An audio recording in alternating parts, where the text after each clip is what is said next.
Ahmed, প্রাক্তন chairman, burn and plastic surgery unit, Dhaka medical college hospital. PhD, Plastic Surgery Japan, DTM, Plastic Surgery Japan, former professor and head of Department of Burn and Plastic Surgery Unit, Dhaka Medical College Hospital, ex-director of Microsurgical Research, Yale University, USA, former fellow of Cleanert Institute for Hand and তারপরও যারা আমাদের যারা সাধারণ লোক আছে তাদের জন্য rationing ব্যবস্থাটা পুনর্বহাল করা হোক। গার্মেন্টস ইন্ডাস্ট্রি এবং যারা লো পেড ওয়ার্কার আছে যাদের ইনকাম 50,000 নিচে তাদেরকে সরকারের উচিত রেশনিং ব্যবস্থাটা শুরু করা হয়।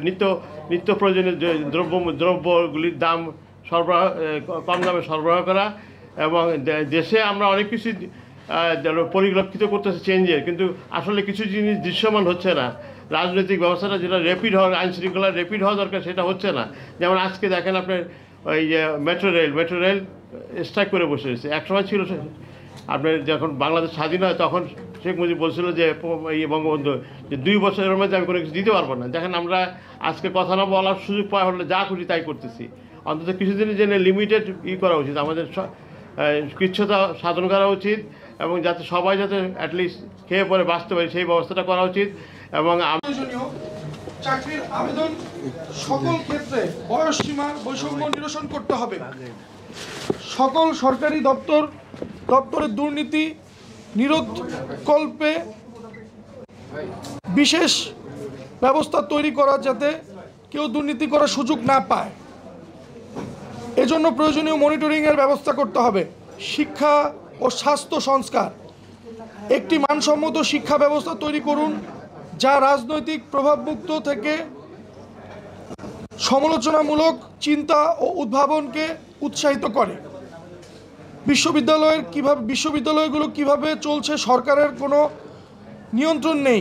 বিশ্ববিদ্যালয়ের শিক্ষক ও কর্মচারী আচরণবিধি আইন পাশ করা জরুরি। বিশ্ববিদ্যালয়ের নতুন আদেশ বাতিল করে শিক্ষকদের রাজনীতি থেকে দূরে রাখা উচিত, কারণ পুরো সময়টা যেন তারা গবেষণা ও শিক্ষা ব্যয় করতে পারে। পৃথিবীতে দেশ হিসাবে বেঁচে থাকার শুধু একটা উপায়, পারমাণবিক অস্ত্র প্রতিযোগিতা। তাই সে যত ছোট দেশই হোক না কেন, তার জন্য এ ব্যাপারে বিস্তর গবেষণার প্রয়োজন।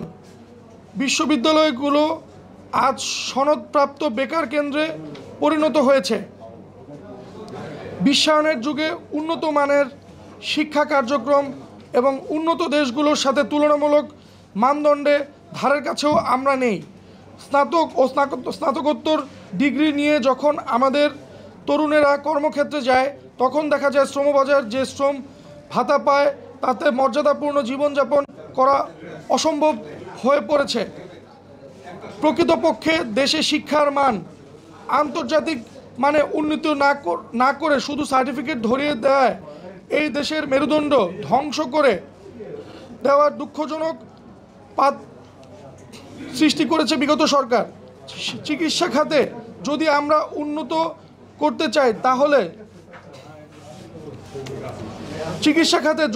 উন্নত করতে চাই তাহলে আমাদের সর্বপ্রথম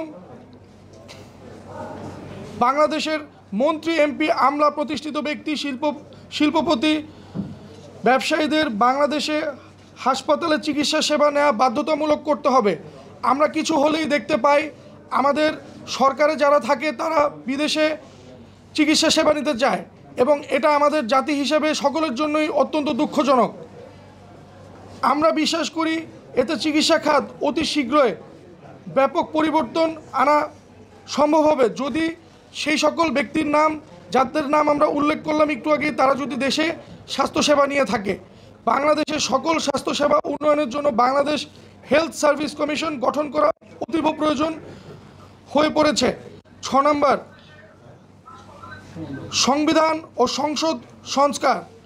বাংলাদেশ রাষ্ট্রের আধুনিক বিশুদ্ধ সংবিধান এবং 2 কক্ষ বিশিষ্ট সংবাদ প্রণয়ন করা অত্যন্ত প্রয়োজন। তাহলে জবাবদিহিতা থাকবে। একটি রাষ্ট্রের বিরোধী রাজনৈতিক দল হলো ওই রাষ্ট্রের পাহারাদার। বাংলাদেশকে বাঁচানোর জন্য সংসদে শক্তিশালী বিরোধী রাজনৈতিক দল প্রয়োজন। বাংলাদেশের রাষ্ট্রে 2 কক্ষ বিশিষ্ট সংসদ করা হলে তখন আর তত্ত্বাবধায়ক সরকারের কোনো প্রয়োজন পড়বে না। গণতন্ত্র ঠিকই প্রতিষ্ঠিত হবে। রাষ্ট্রের প্রধানমন্ত্রী হলেন কোনো ব্যক্তি বা দলের নয়, সে সবার, সে রাষ্ট্রের সকলের। সেজন্য প্রধানমন্ত্রী কোনো রাজনৈতিক দলের প্রধান হতে পারবেন না।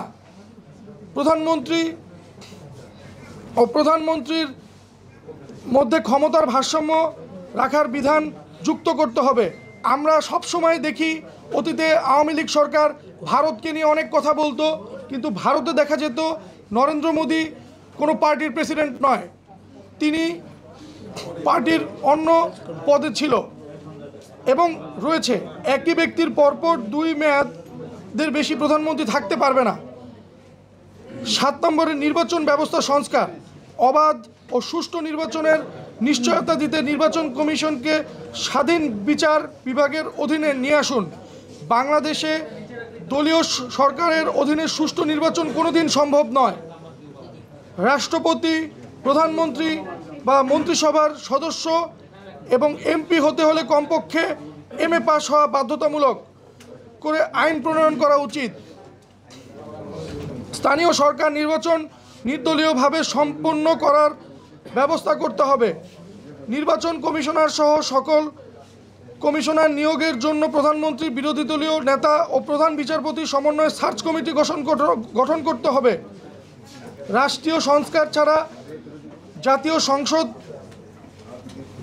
নির্বাচন সম্ভব নয়। সংসদ সদস্যদের শিক্ষাগত যোগ্যতা মাস্টার্স ডিগ্রি নিশ্চিত করতে হবে। রাষ্ট্র সংস্কারের জন্য কমপক্ষে 5 বছর সময় লাগতে পারে, তবে যত দ্রুত নির্বাচন দেওয়া যাবে ততই মঙ্গল। কথা হলো, নাগরিক যেমন হবে রাষ্ট্রও ঠিক তেমন হবে। মনের সংস্কার না হলে রাষ্ট্রের সংস্কার শুধুই নামমাত্র হবে, যা আদতে কোনো কার্যকর ভূমিকা পালন করতে পারবে না। রাষ্ট্র মেরামতের প্রথম কাজ দ্রব্যমূল্যের দাম কমিয়ে মেহনতি মানুষের 3 বেলা ভাতের অধিকার নিশ্চিত